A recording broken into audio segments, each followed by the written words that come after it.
میں کیا ہوتا ہے کہ پنج وقتہ نمازوں کی باجماعت ادائیگی کا ہم سے اہتمام ہوتا ہے. امامت معمولی خدمت نہیں ہے، بہت مشکل کام ہے.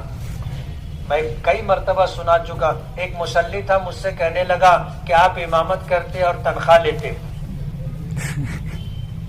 آپ اگر امام نہیں رہتے تو بھی تو آپ کو نماز پڑھنی پڑتی نا، تو جو نماز آپ پڑھتے وہی نماز آپ بجائے چھٹائی کے مصلی پر پڑھ لیے تو آپ پگار لیں گے کیا؟ میں نے کہا نہیں، بات ایسی نہیں ہے، سمجھ کا فرق ہے. مولو ایک کام کرو. بولے کیا؟ میں نے کہا تم مہینے بھر 5 وقت کی نماز ہمارے مؤذن صاحب کے بازو میں پہلی صف میں پڑھو، جو پگار ملے گی وہ تم لے لینا،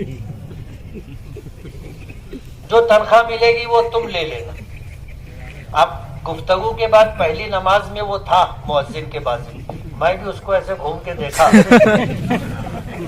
دوسری نماز میں 2-4 لوگوں کے بعد تھا، میں اس کو دیکھا نا تو وہ سر اٹھا ہی نہیں رہا تھا نیچے سے.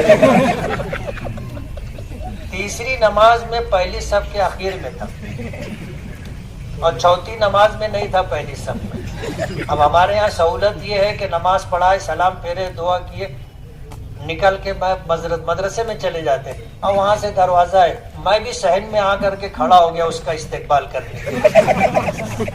وہ آیا، بولے بہت مشکل کام ہے مفتی صاحب، میں گولڈن نگر میں رہوں، یا ایسا ہی موقع معلوم پڑا، میں بھاگت آؤ، پہلی سب بھر گئی.